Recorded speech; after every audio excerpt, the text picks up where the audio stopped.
Друзья, всем привет! Меня зовут Саша Сова, я преподаватель вокала и экстрим вокала.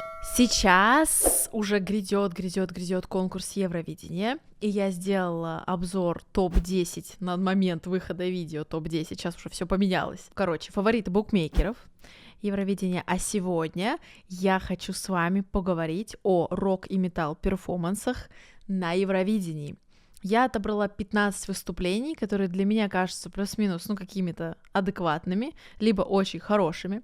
Всего, на самом деле, выступлений было какое-то бесчисленное количество, точно треков 50 можно откопать, но далеко не все из них я даже вот как-то зацепилась. Я решила выбрать вот 15 треков, о которых мы с вами можем поговорить. Садитесь поудобнее, берите всякие напиточки и включаемся.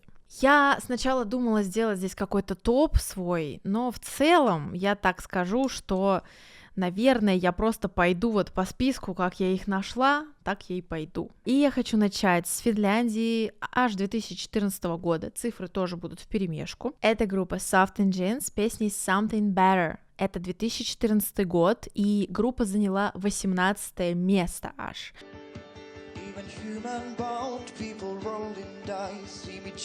Но, как мне кажется, если честно, что это какой-то такой не очень справедливый, может быть, результат. Надо, кстати, уточнить. Если вы знаете, кто выиграл в 2018 году, потому что я не помню, напишите, пожалуйста. Ой, в 2014, пардон. Скорее всего, там была какая-то яркая конкуренция. Трек атмосферный. Я так скажу, что он, конечно, не для Евровидения, потому что на Евровидении, как я вам говорила уже, да, в прошлом видео, это очень иногда павлинья история, то есть вот первые места — это либо охренеть какой классный трек, либо мы немножечко берем кринжом, да, и вот здесь как бы это недостаточно, может быть, какой-то супер яркий трек, но и не кринжатина тоже, мне кажется, недооцененный чуть-чуть трек, классный у парня фальцет, классный припев.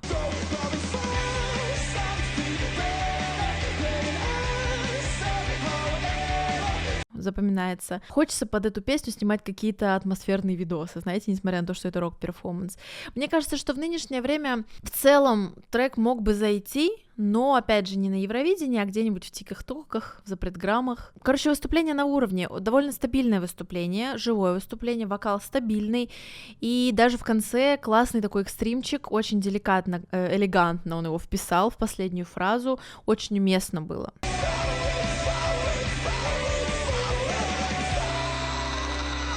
Короче, мне зашло. Я могу сказать, что в целом удачное выступление, хотя и аж 18 место. Следующий мой, скажем так, фаворит — это Turkey, Турция.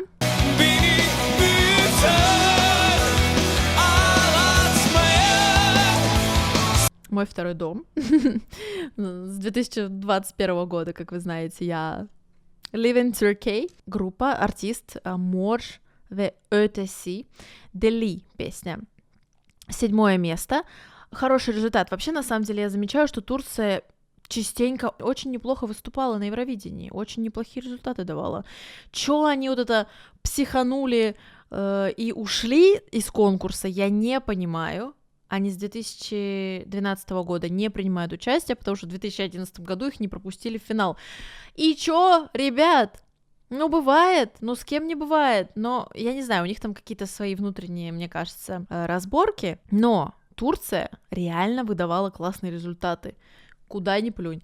И здесь из рок-перформансов это Mor ve Ötesi, Deli, 7 место, классный результат, очень красивая песня, угарная прическа у человека, песня очень драматичная, турки, знаете ли, умеют в драму, вообще очень легко.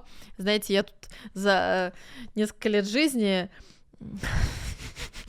уже покачалась вот так, знаете, с ними каждый день выходишь и попадаешь в эмоциональную качелю. Причем, знаете, они нас называют драматичными. Типа, мы какие-то странные. Это вы, ребят, странные, блин. Короче, страна поголовно с нарциссическим расстройством личности. Короче, знаете, такой флёр. Все типа, все какие-то манипуляторы, все какие-то вот это вот все. Не всегда в плохом смысле, но тем не менее. Напрямую нельзя, всегда только вот так вот. И в целом, да, человек здесь поет о том, что ищет хозяйку своей души в этой песне. Короче, очень классный, офигенный вокал. Песня супер, и даже немножечко от припева этого хочется всплакнуть немножечко даже. Короче, нормально. Молдова! 2005 год, Сдоб-Шиздуб. Мне даже посчастливилось в своей жизни попасть на какой-то живой перформанс этой группы. 6-е место тогда заняли Сдоб-Шиздуб.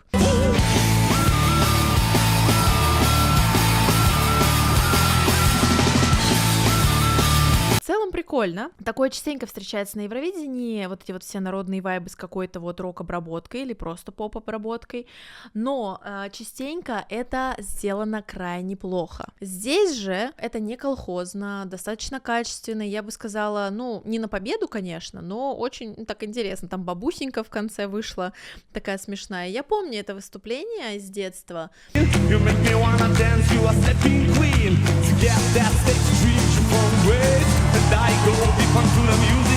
Я помню, что эта бабуся, с нее я кринжанула, но сейчас я понимаю, что как бы это прикольно. Вот, такая добрая атмосфера, зажигательное выступление, очень качественное, то есть как бы вполне себе нормальный перформанс, 6-е место, вполне себе хороший результат. Дальше у нас по списку Венгрия, Hungary.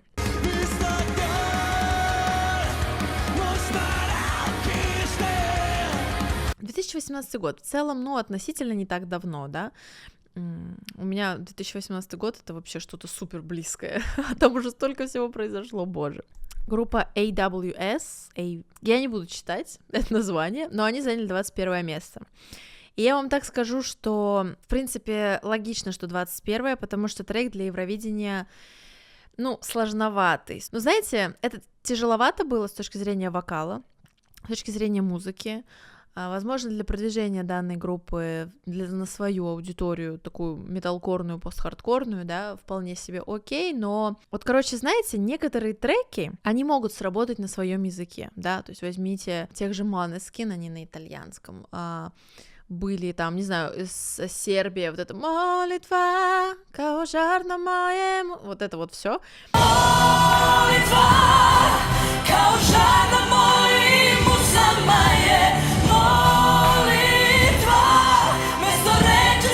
тоже срабатывает периодически на 1-е место, да, но здесь как бы венгерский язык какой-то металкор, пост-хардкор и не бенгерная история, да, то есть немножечко не сработало, хотя выступление достаточно яркое. Очень много экстрим-вокала, в принципе, неплохого экстрим-вокала, хорошего. Припев в целом тоже неплохой, даже есть брейкдаун, я люблю брейкдаун, я люблю покрабить, но, к сожалению, да, вот, к сожалению, не вышло, не сработало, и вообще рок-история, металл-история на таких мероприятиях — это всегда сложно, да, особенно если это не то чтобы фейковый рок, а всегда, когда выигрывает какой-то трек, всегда дело в песне, дело не в жанре. И неважно, какой язык, неважно, какой жанр, если песня бенгер, то она как бы возьмет свою аудиторию, она возьмет победу. И здесь как бы, ну, это не бенгер. Структура важна какая-то, заедаемость песни важна, да. Я думаю, что даже такие как бы тяжелые песни, они могут занимать хорошие места, может быть, не первые, да, на таких конкурсах, как Евровидение, может вылетать в топ, но она должна быть по-другому спродюсирована. Она даже, может быть, это неплохой метал-трек. Это все должно быть спродюсировано немножечко другим образом. Мы на примере других групп с вами потом это оценим. Но здесь много экстрим-вокала, что меня очень радует.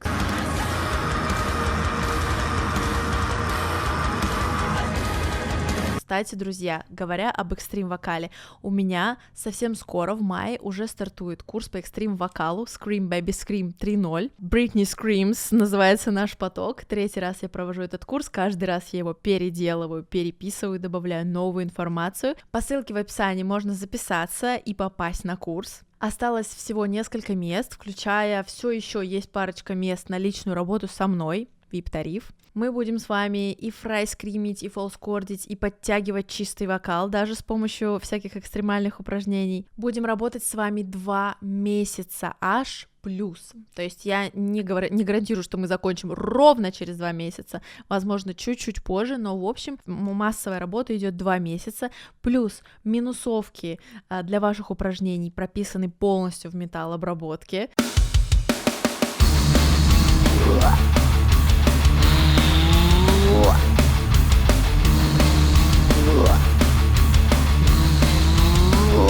у вас будет энциклопедия экстрим вокала, все упражнения как бы схематично описаны. Это такой, знаете, как конспект, который с вами останется потом навсегда. Плюс еще у нас будет лекция фонопеда о том, как восстановить голос после активных занятий. Во время занятий экстрим вокалом это особенно важно.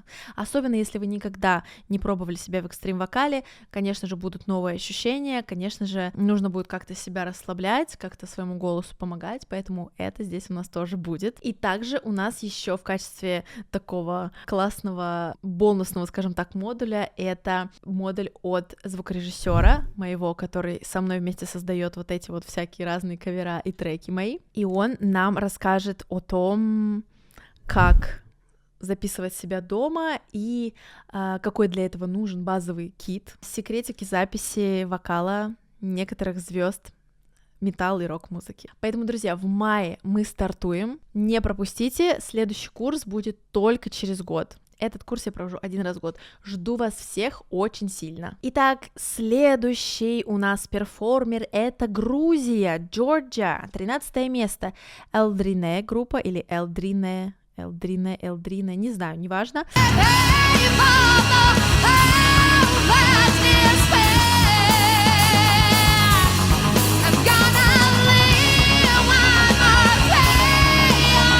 One More Day, 9 место. В целом тоже неплохо, прикольно, но как будто бы это не совсем, что ли, как-то вот случилось, не совсем было доделано, докручено. То есть здесь как бы есть вот рэп даже, да, какой-то экстрим-вокал маломальский есть.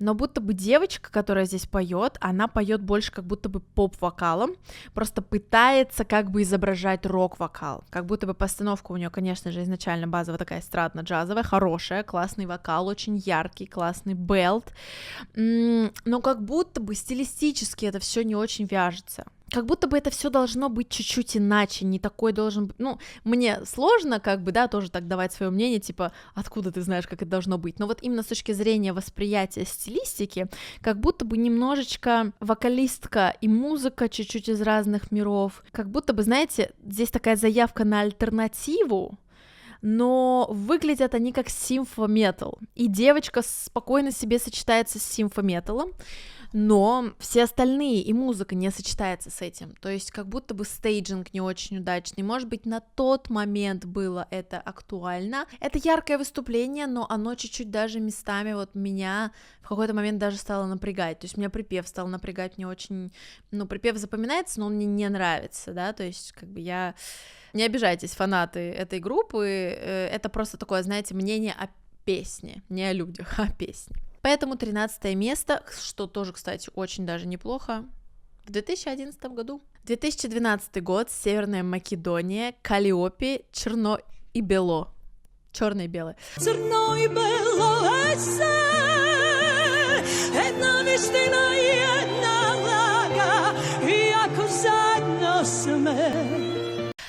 13 место, и я хорошо помню Калиопи.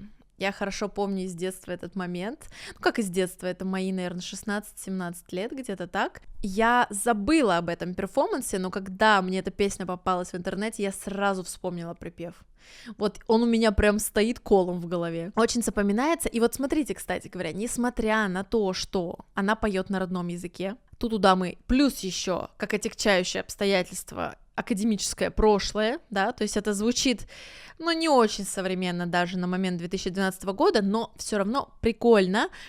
Она еще потом этот академ начинает подрасщеплять, либо она просто такая сиплая женщина, не знаю, но звучит по-рокерски, хоть и олдскульно, да, но запоминается, блин, вот заедает в голове этот припев.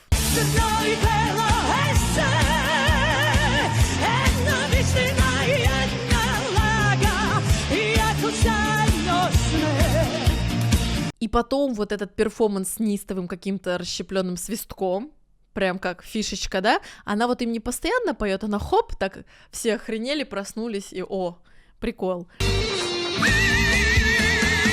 Сработало, да, да, 13 место, да, низковато, но для рок-перформанса это достойное представление, и реально Пофиг, что это на македонский есть язык, да? Они на македонском говорят в Македонии? Напишите мне, пожалуйста, у меня плохо с этим.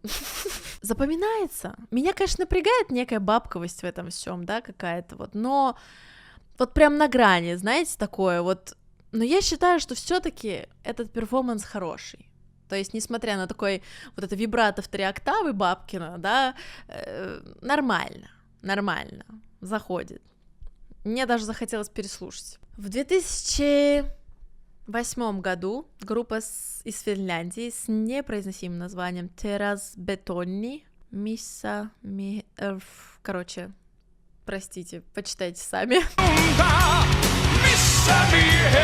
заняла 21 место.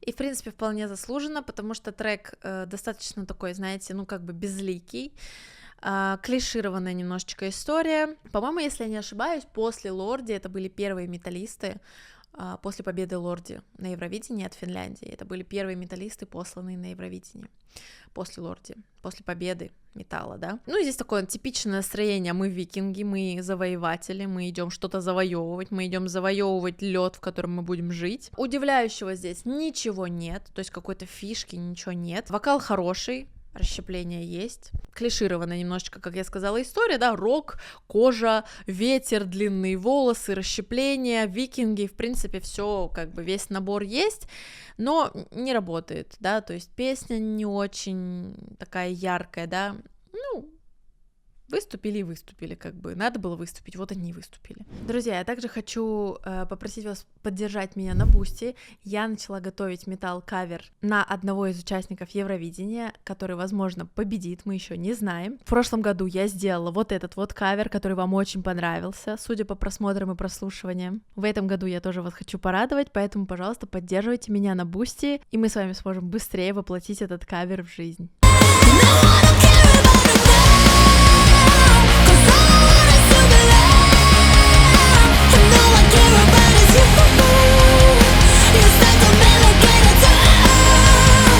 Дальше я, значит, нарыла такое выступление Азербайджана Эльнур ве Самир.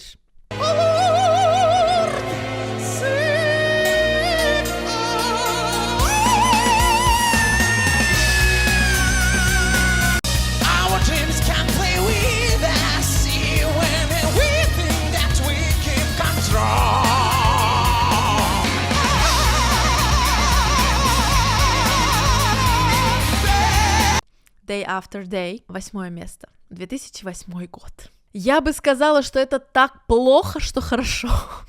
Не обижайтесь на меня, пожалуйста, фанаты Эльнура и Самира, но это необычно. Здесь такая, знаете, здесь такое разделение типа ангел и демон. Ангел поет вот что-то типа а-ля такое в стиле оперы, не классическую оперу, нет, я не назову это оперой, но очень высоким миксом. Песня мне, конечно же, не очень, это невозможно слушать, если честно, но это было ярко, то есть это именно какой-то такой вокальный перформанс, какой-то мюзикальный перформанс, как будто бы, да, то есть здесь сложно назвать это прям бэнгер песней или хитом, вообще нет. Этот трек я никогда бы не поняла, как можно слушать в машине.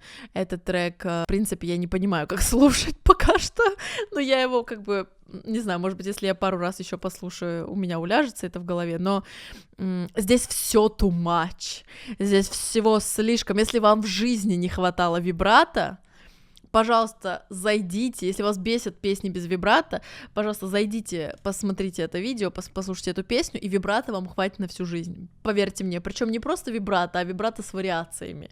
Ну что же, перейдем к победителям, наконец-то, от Финляндии, да, в 2000... каком году выиграли Лорди? В 2006, кажется, году выиграли Лорди.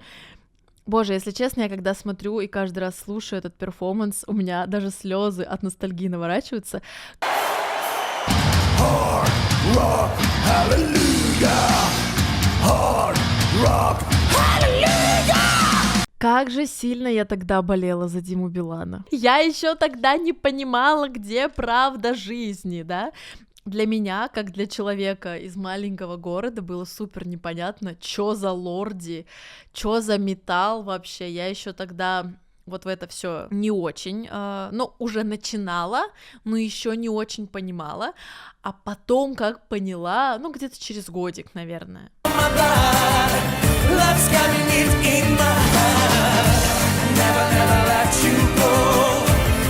Но во мне тогда, знаете, больше командный дух работал, то есть как будто бы, ну, ты болеешь за свою страну, как бы, и у тебя существует только эта опция, да, это очень плохое мышление, слава богу, я была ребенком просто, и потом это все поменялось, но да, ты как бы ассоциируешь себя в этой игре с участником от твоей страны, и ты хочешь, конечно же, чтобы он победил, и для меня лорди были вообще чем-то непонятным, и мы с бабушкой сидели, смотрели Евровидение, и типа, чё это вообще, бабушка моя тоже ничего не поняла. Но потом мы все поняли, и я, и бабушка. Здесь, в принципе, прекрасно все, да? Здесь совпадает то, что ты слышишь, и то, что ты видишь.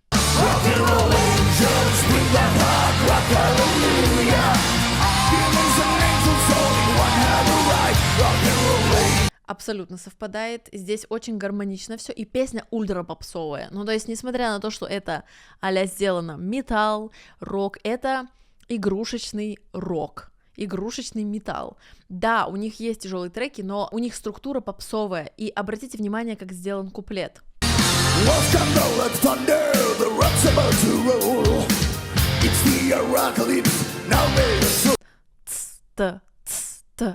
Очень простая ударка, она не грузит, не нагружена вот этими гитарами, она не нагружена каким-то экстрим-вокалом. Это ультра легко ложится на запоминание даже людей, которые любят попсу, понимаете? То есть здесь хитрый ход, то есть да, здесь аранжировка, да, здесь образы, но назвать это полноценно вот типа мы металлисты там, ну нет, это попсовый трек.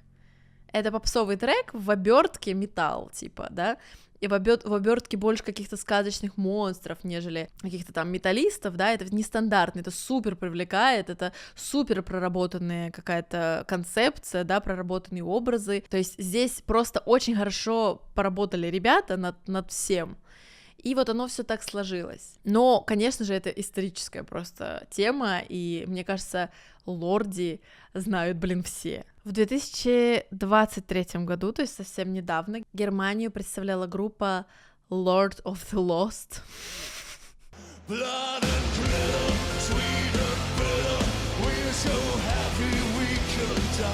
Лорд потерянных, король потерянных, с песней Blood and Glitter. Ну, такое, знаете, они заняли последнее место. Последнее. Прям последнее. Ну, обидно даже отчасти, но тут как бы, знаете, в целом конкуренция была достаточно сильная в этот год, но для Германии в целом это типичный трек, вот это вот настроение, квадратные треки, квадратные фразы, такой очень ровный индастриал вайб, несмотря на то, что это не индастриал, но тем не менее, да, как бы с вайбом. Блин, это как-то одновременно, как-то вот не знаю, ну, то есть это как-то и олдскульно, но как будто бы они хотели, чтобы это было модно. Но это звучит, конечно, не модно. Это выглядит немножечко как драг-шоу даже отчасти. Хороший экстрим-вокал, кстати сказать. Перформанс не очень хороший. Наверняка у этой группы есть фанаты, и карьера у них тоже наверняка пошла в гору в своей стране. Но вы сами видите, что это не массовая тема, да, не массовая история. Это выглядит как не массовая история, это не докручено там до какого-то абсурда, да. Текст тоже немножечко, типа, we so happy we could die, типа, мы счастливы, что мы могли умереть, ну, такое, да. Костюм тоже как будто немножечко с кинки-вечеринки чувак вышел. Ну, короче, знаете, ну, такое, все какое-то такое.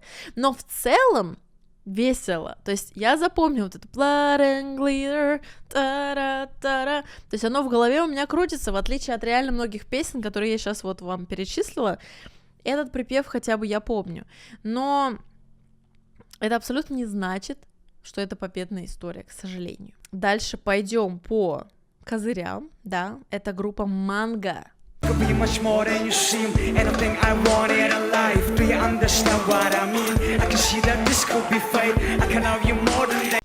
Манга — это второе место Турции, на Евровидении это очень высокое место Турции. Вообще я посмотрела выступления Турции, повторюсь, что, у них дофига классных выступлений. Удивительно. Более даже того скажу, что в Турции рок и металл, по крайней мере, на данный момент времени, крайне невостребованная история. Если я могу сказать, что у нас сейчас как это рок, металл выходит, получает вторую жизнь, то здесь нет. Либо просто не очень умеют делать так, чтобы заходило, немножечко продвигаться, может быть, не умеют, да. Если есть какие-то группы, они в основном не очень молодые, они вот типа а-ля Манго. Но Манго очень популярна, то есть афиши постоянно. Манго до сих пор выступает на больших площадках. Песня огонь, я ее слышала, да, до того момента, пока я вот не стала снимать это видео. Я эту песню слышала только вот когда она вышла. То есть, когда они ее на Евровидении показали. Но я ее помню полностью. То есть, я ее слышала пару раз. Тут как бы звучит все супер качественно, тут классная рэп-часть куплетная, такая немножечко с расщеплением. Такое, знаете, а-ля вот в нынешние года Falling in Reverse делает такую историю. Прикольное расщепление и очень запоминающийся прихорус в стиле System of a Down резко, да. Припев очень яркий, очень приятный припев.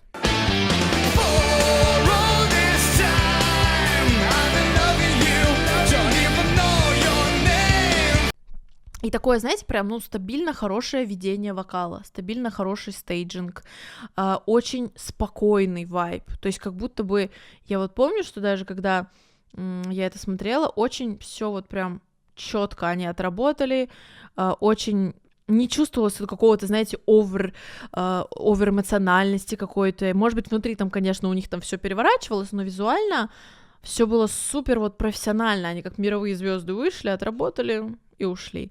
Песня, я считаю, что все-таки одна из самых лучших за последние вот годы на Евровидении, да, за последние 10 лет. Я бы, очень высоко оценила этот трек. И здесь, кстати, вот такая у него эстетика, что у него вообще ровный вокал, то есть он не дает вибрато.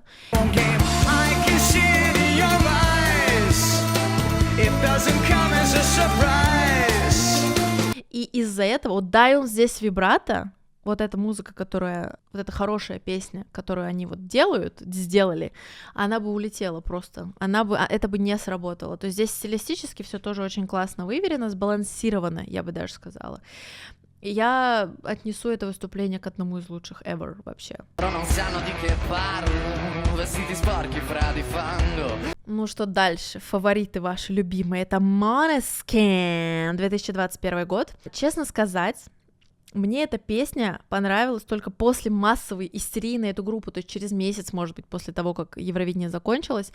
Мне прям что-то вот не заходило, а потом в целом то ли я повелась на какой-то массовый перформанс, плюс мне образы у них нравятся, то есть я вот слушаю их какие-то треки, я немного знаю, какие-то вот последние, которые выходили, я знаю, они классно сделаны, они простые до ужаса, вот прям до потери сознания 2 притопа, 3 прихлопа, но это классно, да, то есть для продвижения, плюс здесь немножечко другое работает, здесь комбинация хорошая, молодые раскованные итальянцы, образы очень классные, да, вызывающие, при этом такой, знаете, правильный олдскульный вайб, то есть они не олдскульное прям музло играют, они играют музло с отсылкой, но при этом это не звучит как-то вот как вот я вам показывала, да, другие еще варианты были.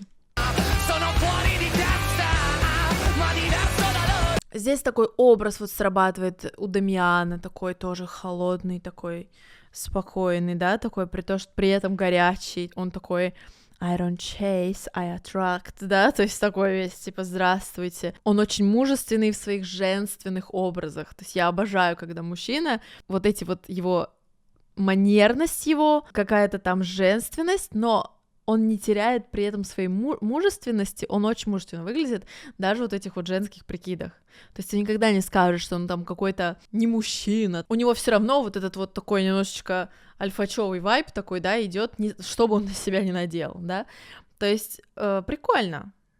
Я в целом, даже, как я сказала, я здесь в Стамбуле побывала на концерте, было до хрена народу, очень много. Я довольна. Мне было изначально непонятный победитель, потому что я не очень хорошо все-таки разбираюсь, но сначала не поняла, потом поняла. Ну вот, кстати, об олдскульных вайбах, например, вот в Норвегии в 2005 году заняла 9 место группа Wigwam In My Dreams.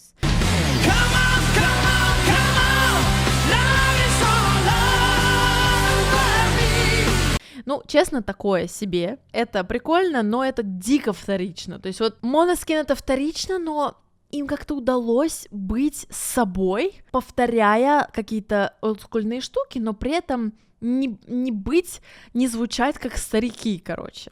Да, а вот Wigwam — это вот прям вот то, о чем я говорю, да, и вот Финляндия тоже я говорила, да, один из перформансов. Образы из 80-х, да, или там каких-то там 70-х, и звучит так, как будто это не музыка 2005 года, да, а музыка 80-х, глэм-образ вот этот вот, да, и это все типа не стилизация, это все на серьезных щах так сделано. Это сделано на серьезных щах, что чувак вот так вот ходит и выглядит. Да, тут классный вокал, стабильный, чистый вокал, расщепление, все по классике, все в наборе. У них немножечко такие разрозненные образы у всей группы. Но я дико лайкую, кстати, очки одного из музыкантов, прямо от души, очень в стиле Баленсиаги. Я тоже себе теперь такие хочу, они какие-то вот гигантские, такие, как у Crazy Frog. В 2021 году, тогда же, когда были победителями Måneskin, была еще одна рок-группа, метал-группа даже в данном случае, я бы сказала, это группа Blind Channel. 6-е место они заняли. Финны в целом, если соберутся, они выдают классный материал. Хороший, качественный перформанс, не перегруженный никакими вот этими глиттерными вещами, никакими костюмами. Современно звучит, но тоже при этом, конечно же, вторично. А что сейчас не вторично? Песня как будто бы была собрана из кусков популярных песен когда-либо, то есть как будто бы эта песня по кубикам собранная, чтобы нам она казалась знакомой. Причем не из кусков рок-песен это было собрано, хочу вам заметить, да, хочу отметить.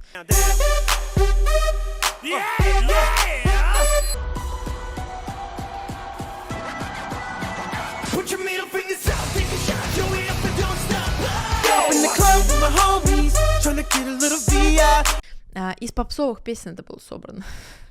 Либо если это рок-песни, то очень популярные какие-то. Довольно сильный трек. Blind Channel сейчас популярная стала группа, они ездят по фестивалям, по рок-фестивалям, то есть как бы они востребованы. Но, конечно же, они не так востребованы, как Måneskin. Måneskin стали мировыми звездами, да. Blind Channel все-таки, они тоже достаточно популярны, но их взлет, он не такой масштабный, да, в принципе, логично. Тоже есть все. Хороший вокал стабильный, рэп, экстрим-вокал, бенгерный припев.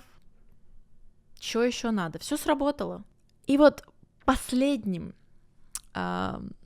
рок-перформансом, к сожалению, не позитивным для меня, это была в 2022 году группа Rasmus.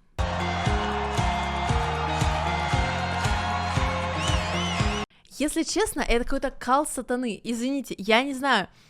Это ужасно с точки зрения стейджинга. Rasmus — серьезная группа, мировая группа. Какого черта они вышли на сцену в костюме пчел? У меня вопрос. Или это была реклама Билайн? Я не знаю. Чё за фигня? Чё за хрень? Какая Джезабель? Можно у меня... Вот у меня вопрос.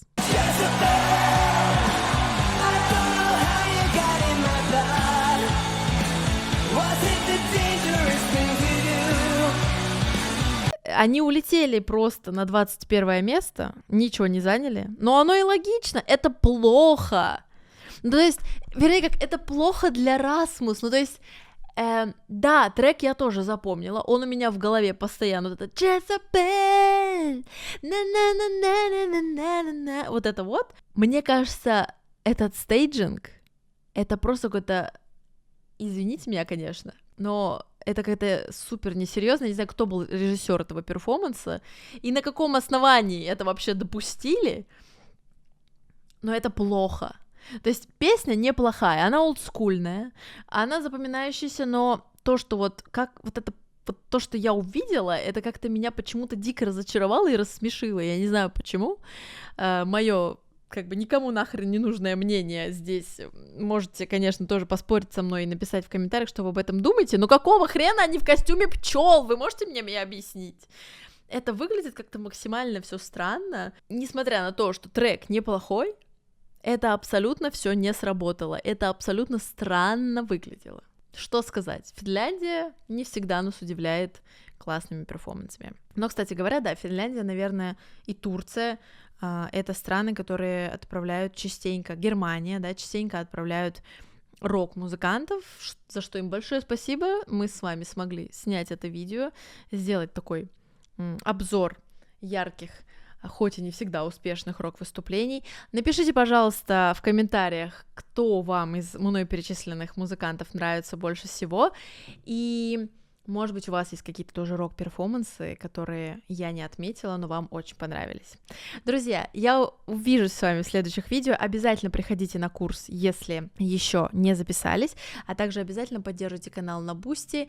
И совсем скоро мы уже с моим звукорежиссером готовим метал-кавер на победителя Евровидения. Мы не знаем, кто победит, но мы сделали свое предположение, и что, наверное, это будет максимально оптимальный вариант, даже если это будет не выигрыш, и чтобы поддержать меня, пожалуйста, переходите на Бусти, это поможет обязательно сделать больше музыки и больше метал-каверов. А я с вами прощаюсь и увидимся в следующих видео.